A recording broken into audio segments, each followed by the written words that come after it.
Ramadhani. Hari ini kita bersama dalam siaran program Salam Dokter. Kita akan berkongsi dengan Anda autism di kalangan kanak-kanak. Ada di kalangan kita yang masih tidak tahu apa itu autism. Siapakah yang mempunyai masalah ini dan cara menanganinya? Jadi ini adalah peluang kita untuk mengetahuinya. Sebelum kita ikuti topik hari ini, mari kita melihat statistik murid autism di Malaysia. Mari kita saksikan. Bilangan kanak-kanak autism pada masa kini adalah ramai berbanding masa dahulu. Bersama kita hari ini, Dr. Tilagam Supayap. Beliau mempunyai pengalaman sebagai doktor psikologi selama 10 tahun dan 2 tahun menyelami bidang autism. Salam sejahtera, doktor. Tolong berkongsi dengan kami sedikit sebanyak latar belakang Anda. Salam sejahtera. Nama saya Dr. Tilagam dan saya sekarang bekerja dekat Klinik Kesihatan Bandar Sungai Petani. Saya pernah bekerja dekat bahagian psikiatrik sebanyak 10 tahun dan sekarang di Klinik Kesihatan sebanyak 1 tahun.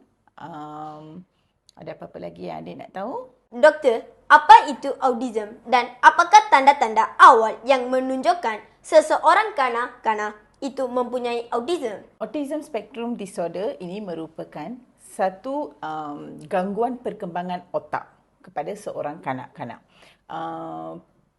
Kalau ikut kajian, 2 hingga 3 murid-murid atau anak-anak di kalangan 1000 kanak-kanak akan mendapat autism.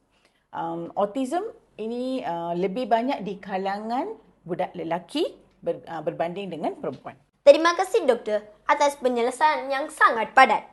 Doktor, sekiranya seseorang kanak-kanak mempunyai masalah autism, apakah tindakan yang perlu diambil oleh ibu bapa dan guru? Apakah ciri-ciri autism? Yang itu paling penting untuk ibu bapa untuk mendapat tahu yang anak mereka tu mempunyai autism ke tak.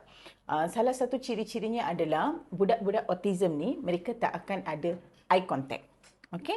Yang kedua adalah speech delay. Mereka tak pandai bertutur walaupun dah berusia lebih daripada 18 bulan. Yang ketiga adalah kanak-kanak yang menghadapi autism ni mereka suka bermain seorang. Mereka tak boleh bermain dengan budak-budak lain dan budak-budak autism ni suka mengulangi perbuatan yang sama berulang kali. Okey? Kalau sebagai seorang ibu bapa, sekiranya anda mendapat tahu anak kita mempunyai ciri-ciri ini, benda yang paling pertama kali ibu bapa tu perlu buat adalah membawa anak mereka kepada seorang doktor untuk cek. Yang pertama, pendengaran anak tu. Yang kedua, kesihatan anak tu. Sekiranya doktor itu memberitahu yang anak ini mengalami masalah autism, kita akan galakkan ibu bapa itu membawa anak tu pergi dekat mendapatkan rawatan atau mendapatkan pertolongan daripada occupational therapy, cara kerja, dan speech therapy.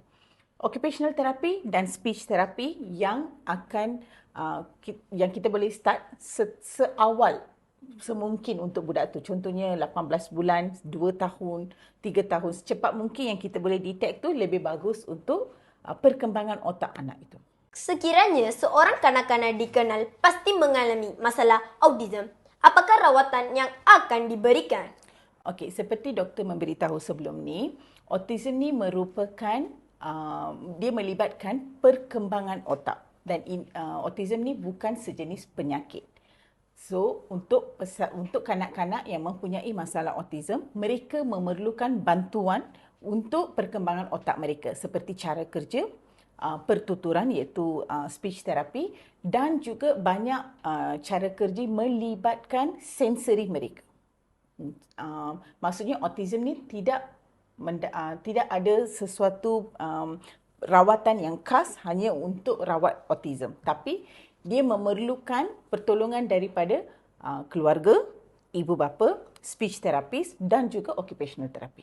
Mengapakah kebelakangan masalah autism makin meningkat di kalangan kanak-kanak? Okay. Autism ni dari dulu memang sudah ada. Tapi cara kita menyampaikan yang seseorang budak itu mempunyai autism adalah berbeza. Dulu selalunya perkataan yang kita gunakan adalah kanak-kanak ni ada masalah terencah akal, kanak-kanak ni lambat sikit, perkembangan dia lambat sikit. Sebenarnya autism ni dah lama wujud, tapi kesedaran tentang autism ni baru-baru ni lebih banyak di kalangan kita sekarang. Sesetengah orang berpendapat bahawa autism adalah satu penyakit berjangkit. Adakah ini benar? Autism bukan sejenis penyakit berjangkit. Autism ni lebih kepada neurological development, iaitu perkembangan otak, dan dia tak merebak dari satu kanak ke satu lagi anak-anak. Terima kasih Dr. Tilagam atas penerangan yang cukup padat. Kami percaya penerangan dan tindakan yang doktor berkongsi membantu semua warga untuk lebih mengetahui autism dan menangani kanak-kanak dengan penuh kasih sayang dan menyediakan platform yang bersesuai dengan keupayaan mereka untuk menunjukkan bakat mereka. Saya Pritiwi, sehingga berjumpa lagi dengan info yang menarik dan berguna. Salam Madani dari TVPSS Howard 1.